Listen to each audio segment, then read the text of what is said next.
마가복음 10장. 예수께서 그곳을 떠나 유대 지방으로 가셔서 요단강 건너편으로 가셨습니다. 그래서 사람들이 또 예수께 몰려왔고 예수께서는 늘 하시던 대로 그들을 가르치셨습니다. 바리새파 사람들 몇 명이 와서 예수를 시험하려고 물었습니다. 남자가 자기 아내와 이혼해도 됩니까? 예수께서 대답하셨습니다. 모세가 어떻게 하라고 명령했느냐? 그들이 말했습니다. 모세는 남자가 이혼 증서를 써주고 아내와 헤어져도 된다고 했습니다. 그러자 예수께서 말씀하셨습니다. 모세가 그런 계명을 쓴 것은 완악한 너희 마음 때문이다. 그러나 하나님께서 세상을 창조하실 때 사람을 남자와 여자로 만드셨다. 그러므로 남자가 자기 부모를 떠나 아내와 더불어 둘이 한 몸이 될 것이다. 따라서 그들이 이제 둘이 아니라 한 몸이다. 그러므로 하나님께서 짝지어 주신 것을 사람이 갈라놓아서는 안 된다. 집안에서 제자들이 예수께 이 문제에 대해 다시 물었습니다. 예수께서 대답하셨습니다. 누구든지 자기 아내와 이혼하고 다른 여자와 재혼하는 사람은 자기 아내에게 간음하는 것이다. 또 그 아내가 자기 남편과 이혼하고 다른 남자와 재혼하는 것도 간음하는 것이다. 사람들이 어린아이들을 예수께 데리고 어루만져 주시기를 원했습니다. 그러나 제자들이 그들을 꾸짖었습니다. 예수께서 이것을 보시고 노하시며 제자들에게 말씀하셨습니다. 어린아이들이 내게 오는 것을 허락하고 막지 말라. 하나님 나라는 이런 아이들과 같은 사람일 것이다. 내가 너희에게 진실로 말한다. 누구든지 어린아이와 같이 하나님 나라를 받아들이지 않는 사람은 결코 그곳에 들어가지 못할 것이다.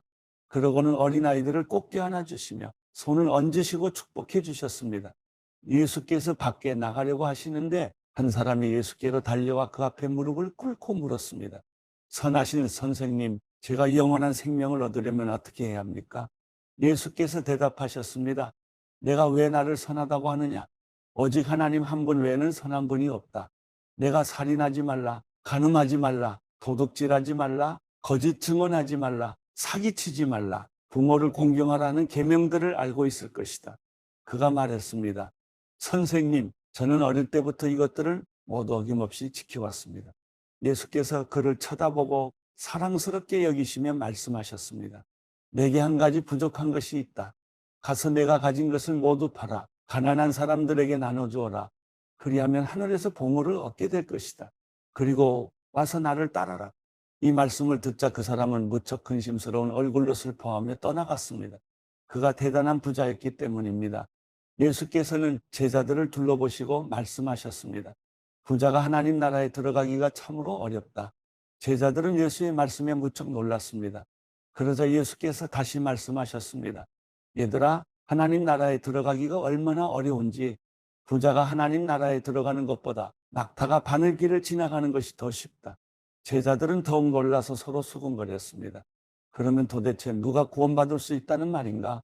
예수께서 그들을 보시고 말씀하셨습니다. 사람은 할 수 없지만 하나님께서는 하실 수 있다. 하나님께는 모든 것이 가능하다. 베드로가 예수께 말했습니다. 보시다시피 우리는 모든 것을 버리고 주를 따랐습니다. 예수께서 말씀하셨습니다. 내가 너희에게 진실로 말한다. 나와 복음을 위해 집이나 형제나 부모나 자식이나 자기 땅을 버린 사람은 지금 이 세상에서 집과 형제자매와 어머니와 자녀와 땅을 100배나 더 받되 핍박도 함께 받을 것이고 이제 올 세상에서는 영원한 생명을 받을 것이다. 그러나 먼저 된 사람이 나중되고 나중된 사람이 먼저 되는 일이 많을 것이다. 그들이 예루살렘으로 올라가는 길이었습니다. 예수께서 앞장서서 그리로 향하시자 제자들은 놀랐고 뒤따라가던 사람들도 두려워했습니다. 예수께서는 다시 12 제자를 따로 불러놓으시고 앞으로 자신에게 일어날 일을 말씀해 주셨습니다.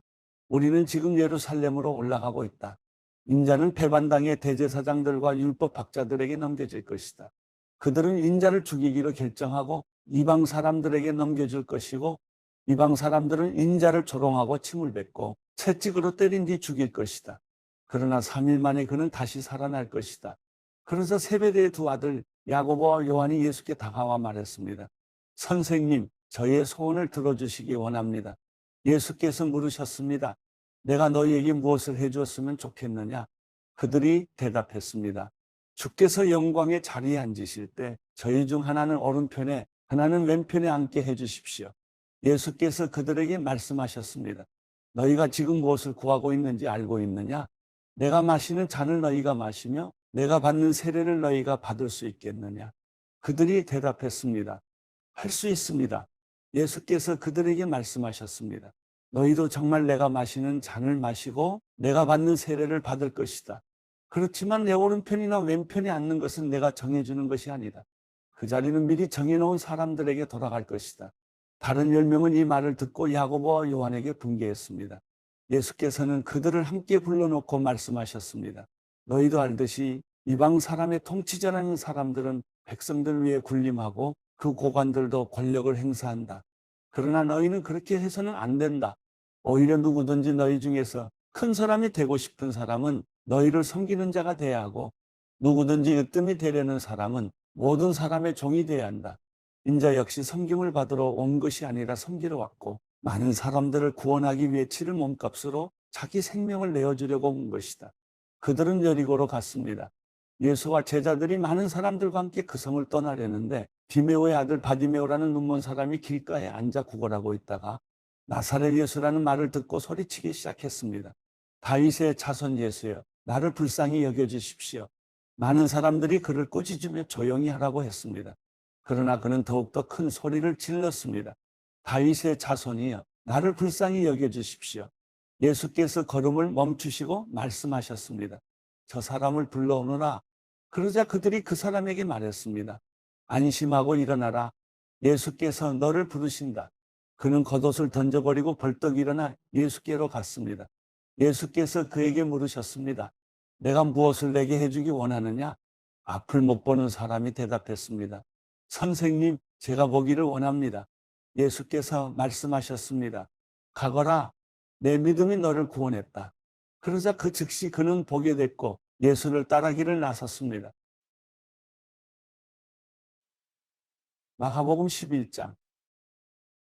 그들이 예루살렘에 가까이 와서 올리브산 근처 벳바게와 베다니에 이르렀을 때 예수께서 제자 2명을 보내시며 말씀하셨습니다. 저기 보이는 마을로 들어가라. 그곳에 들어가 보면 아직 아무도 탄 적이 없는 새끼 나귀 하나가 매여 있을 것이다. 그 나귀를 풀어서 이리로 끌고 와라. 만약 누가 왜 이러느냐고 물으면 주께서 필요하시니 쓰고 제자리에 갖다 놓겠다고 하라. 그들이 가서 보니 길거리 어느 문 앞에 새끼 나귀가 매여 있었습니다. 그들이 나귀를 풀고 있는데 거기 서 있던 사람들이 물었습니다. 뭘 하는 것이요? 왜 나귀를 풀고 있어? 그들이 예수께서 일러주신 대로 대답하자 그 사람들이 허락해 주었습니다. 그들이 나귀를 예수께 끌고 와서 자기들의 겉옷을 그 위에 얹어드리자 예수께서 나귀를 타셨습니다. 많은 사람들이 길 위에 겉옷을 깔아드렸고 또 어떤 사람들은 들에서 나뭇가지를 꺾어와 길에 깔기도 했습니다. 앞서가는 사람들과 뒤따라가는 사람들이 외쳤습니다. 호산나, 복이 있으리로다. 주의 이름으로 오시는 분이여. 복이 있도다. 다가오는 우리 조상 다윗의 나라여. 지극히 높은 곳에서 호산나. 예수께서 예루살렘에 도착하시자 성전으로 들어가셨습니다. 예수께서는 모든 것을 둘러보시고는 이미 날이 저물었으므로 12 제자들과 함께 베다니로 나가셨습니다. 이튿날 베다니를 떠나시려는데 예수께서 배가 고프셨습니다. 예수께서 멀리 잎이 무성한 무화과 나무를 보시고는 열매가 있을까 해서 가보셨습니다. 가까이 다가가 보시니 잎만 무성할 뿐 무화과 열매는 없었습니다. 무화과 철이 아니었기 때문입니다. 예수께서 그 나무에게 말씀하셨습니다. 이제부터 어느 누구도 내 열매를 따먹지 못할 것이다. 예수의 제자들도 이 말씀을 들었습니다. 예루살렘에 도착하시자마자 예수께서 성전으로 들어가 거기서 장사하던 사람들을 내쫓기 시작하셨습니다. 예수께서는 돈 바꿔주는 사람들의 상과 비둘기를 파는 사람들의 의자를 둘러부셨습니다. 그리고 어느 누구라도 장사할 물건들을 들고 성전 안으로 지나다니지 못하게 하셨습니다. 그리고 예수께서 사람들을 가르치시며 말씀하셨습니다. 내 집은 모든 민족들이 기도하는 집이라 불릴 것이다. 라고 성경에 기록되어 있지 않았느냐? 그런데 너희는 이곳을 강도의 소굴로 만들고 말았다. 이 말을 듣고 난 대제사장들과 율법학자들은 예수를 죽일 방도를 궁리하기 시작했습니다. 그들은 모든 사람들이 예수의 가르치심에 놀라는 것을 보고 예수를 두려워했던 것입니다. 저녁 때가 되자 예수와 제자들은 성 밖으로 나갔습니다. 이튿날 아침 예수와 제자들이 지나가다 뿌리째 말라버린 무화과 나무를 보았습니다. 베드로는 생각이 나서 예수께 말했습니다. 선생님, 보십시오. 저주하셨던 무화과 나무가 말라버렸습니다. 예수께서 대답하셨습니다. 하나님을 믿어라. 내가 너희에게 진실로 말한다. 누구든지 저 산에게 들려서 바다에 빠져라 하고 마음에 의심하지 않고 말한 대로 될 줄 믿으면 그대로 이루어질 것이다. 그러므로 내가 너희에게 말한다. 무엇이든지 너희가 기도하고 간구하는 것은 이미 받은 줄로 믿으라. 그러면 너희에게 그대로 이루어질 것이다. 서서 기도할 때에 어떤 사람과 등진 일이 있다면 그 사람을 용서해 주라. 그러면 하늘에 계신 너희 아버지께서도 너희 죄를 용서해 주실 것이다. 그들이 다시 예루살렘으로 들어갔습니다. 예수께서 성전을 거닐고 계시는데 대제사장들과 율법학자들과 장로들이 다가와서 물었습니다. 당신이 무슨 권세로 이런 일을 하는 것이요? 누가 이런 권세를 주었어? 예수께서 대답하셨습니다. 나도 한 가지 물어보겠다. 대답해보라. 그러면 내가 무슨 권세로 이런 일을 행하는지 말해주겠다. 요한의 세례가 하늘로부터 왔느냐? 사람으로부터 왔느냐? 말해보라. 그들은 자기들끼리 의논하며 말했습니다. 만약 우리가 하늘로부터 왔다라고 하면 저 사람이 그러면 왜 요한을 믿지 않았느냐라고 할 것이다. 그렇다고 해서 사람으로부터 왔다라고 할 수도 없지 않는가? 많은 사람들이 요한을 진정한 예언자로 믿고 있었기 때문에 그들은 백성들이 두려웠던 것입니다. 그래서 그들은 예수께 잘 모르겠어라고 대답했습니다. 예수께서 말씀하셨습니다. 그렇다면 나도 무슨 권세로 이런 일을 하는지 너희에게 말하지 않겠다. 마가복음 12장. 예수께서 그들에게 비유를 들어 말씀하기 시작하셨습니다. 어떤 사람이 포도원을 하나 만들어 울타리를 치고 땅을 파서 포도즙 짜는 틀자리를 만들고 망대를 세웠다.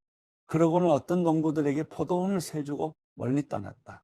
수확할 때가 되자 주인은 포도원에서 난 소출 가운데 얼마를 받아오라고 종을 농부들에게 보냈다. 그런데 그들은 그 종을 잡아다가 때리고는 빈손으로 돌려보냈다. 그러자 주인은 그들에게 다른 종을 보냈다.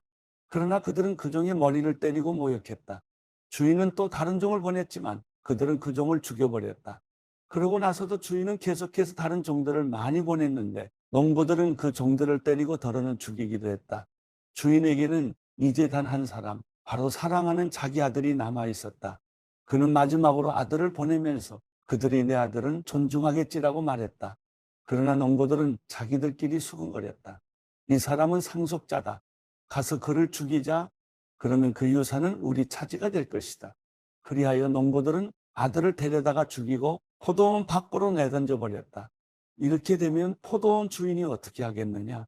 그가 와서 그 농부들을 죽이고 다른 사람들에게 포도원을 줄 것이다. 너희는 성경에서 이런 말씀을 읽어보지 못했느냐? 건축자들이 버린 돌이 집 모퉁이의 머릿돌이 됐다. 주께서 이렇게 하셨으니 우리 눈에 놀랍게 보일 뿐이다. 그러자 그들은 예수께서 말씀하신 이 비유가 자기들을 가리켜 말씀하시는 것임을 알아차리고 예수를 체포할 방도를 모색했습니다. 그러나 백성들을 두려워해 예수를 그대로 두고 가버렸습니다. 그들은 예수의 말씀을 트집 잡아보려고 바리새파 사람들과 헤롯 당원들을 예수께로 보냈습니다. 그들이 예수께 다가와 말했습니다. 선생님, 우리는 선생님을 참된 분으로 알고 있습니다. 선생님은 사람을 겉모습으로 판단하지 않기 때문에 사람으로 인해 동요되지 않고 하나님의 진리를 참되게 가르치신다고 들었습니다. 그런데 우리가 가이사에게 세금을 내는 것이 옳습니까? 옳지 않습니까? 우리가 세금을 내야 합니까? 내지 말아야 합니까? 예수께서는 위선적인 그들의 속셈을 다 아시고 말씀하셨습니다. 왜 너희가 나를 시험하느냐? 데나리온 동전 하나를 가져와 내게 보이라. 그들이 동전 하나를 가져오자 예수께서 그들에게 물으셨습니다. 동전에 있는 얼굴과 새겨진 글자가 누구의 것이냐? 그들은 가이사의 것입니다. 하고 대답했습니다. 그러자 예수께서 그들에게 말씀하셨습니다. 가이사의 것은 가이사에게 바치고 하나님의 것은 하나님께 바치라. 그들은 예수께 몹시 감탄했습니다. 부활이 없다고 주장하는 사두개파 사람들이 예수께 와서 물었습니다. 선생님, 모세가 우리를 위해 쓰기를 만약 형이 자식 없이 아내만 남겨놓고 죽으면 동생이 그 형수와 결혼해서 형의 대를 이을 자식을 낳아야 한다고 했습니다. 그런데 7 형제들이 있었습니다. 첫째가 결혼을 했는데 자식 없이 죽었습니다. 둘째가 그 형수와 결혼을 했는데 그도 역시 자식 없이 죽었습니다. 셋째도 마찬가지였습니다. 그렇게 7형제 모두가 자식 없이 죽었고 결국 그 여자도 죽었습니다. 7형제들이 다 이 여자와 결혼을 했으니 부활할 때 이 여자는 누구의 아내가 되겠습니까? 예수께서 대답하셨습니다. 너희가 성경도 모르고 하나님의 능력도 몰라서 그렇게 잘못 생각하는 것이 아니냐. 죽은 사람들이 살아날 때에는 시집도 가지 않고 장가도 가는 일이 없다. 그들은 마치 하늘에 있는 천사들 같이 될 것이다. 죽은 사람의 부활에 대해서는 모세의 책에 가시떨기 나무가 나오는 곳에서 하나님께서 모세에게 말씀하시기를 나는 아브라함의 하나님, 이삭의 하나님, 야곱의 하나님이다 하신 것을 읽어보지 못했느냐? 하나님께서는 죽은 사람들의 하나님이 아니라 살아있는 사람들의 하나님이시다. 너희가 크게 잘못 생각하고 있다. 율법학자들 가운데 한 사람이 와서 그들이 논쟁하는 것을 들었습니다. 예수께서 그들에게 대답을 잘하시는 것을 보고 예수께 물었습니다. 모든 계명들 가운데 어떤 것이 가장 중요한 계명입니까? 예수께서 대답하셨습니다. 첫째로 중요한 계명은 이것이다. 이스라엘아 들으라. 주 우리 하나님은 오직 한 분이시다. 내 마음과 내 목숨과 내 뜻과 내 힘을 다해 주 내 하나님을 사랑하라 하는 것이고, 두 번째로 중요한 계명은 이것이다. 내 이웃을 내 몸과 같이 사랑하라 하는 것이다. 이것보다 더 중요한 계명은 없다. 그 사람이 대답했습니다. 선생님, 옳은 말씀입니다. 하나님은 오직 한 분이시고 하나님 한 분 외에는 다른 신이 없다는 말씀이 옳습니다. 온 마음과 모든 지혜와 온 힘을 다해 하나님을 사랑하는 것과 이웃을 자기 몸같이 사랑하는 것이 모든 번제물과 희생제물보다 더 중요합니다. 예수께서는 그가 지혜롭게 대답하는 것을 보시고 너는 하나님 나라로부터 멀리 있지 않구나라고 말씀하셨습니다. 그 뒤로는 감히 예수께 더 묻는 사람이 없었습니다. 예수께서 성전에서 가르치시면서 물으셨습니다. 어째서 율법학자들이 그리스도를 다윗의 자손이라고 하느냐? 다윗 자신이 성령으로 감동돼 이렇게 친히 말했다. 주께서 내 주께 말씀하셨다. 내가 내 원수들을 내 발 아래 굴복시킬 때까지 너는 내 오른편에 앉아 있어라. 다윗 자신도 그분을 주라 부르는데 어떻게 그리스도가 다윗의 자손이 될 수 있겠느냐? 많은 사람들이 예수의 말씀을 기쁘게 들었습니다. 예수께서 가르치시면서 말씀하셨습니다. 율법학자들을 조심하여라. 이들은 긴 옷을 입고 다니기를 좋아하고 시장에서 인사받기를 좋아한다. 또 회당에서 높은 자리와 잔치에서 윗자리에 앉기를 좋아한다. 그들은 과부의 집을 삼키고 남에게 보이려고 길게 기도한다. 이런 사람들은 더 큰 심판을 받을 것이다. 예수께서는 성전 헌금함 맞은편에 앉아 사람들이 헌금함에 돈 넣는 것을 보고 계셨습니다. 많은 부자들이 큰 돈을 넣었습니다. 그런데 가난한 과부 한 사람이 다가오더니 냈돈 동전 2개, 곧 한 고드란트를 넣었습니다. 예수께서 제자들을 불러서 말씀하셨습니다. 내가 너희에게 진실로 말한다. 이 가난한 과부가 어느 누구보다 더 많은 헌금을 드렸다.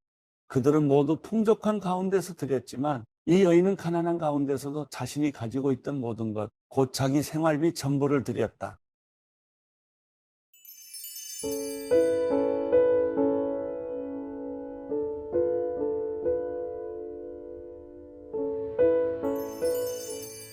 시편 131편. 여호와여, 내 마음이 교만하지 않고 내 눈이 높지 않습니다. 내가 너무 큰 일들과 나에게 벅찬 일들을 행하지 않습니다. 진실로 내가 내 영혼을 가만히 잠잠히 있게 하니 젖된 아이가 그 어미와 함께 있는 것 같고 내 영혼도 젖된 아이와 같습니다. 이스라엘아, 지금부터 영원히 여호와를 바라라.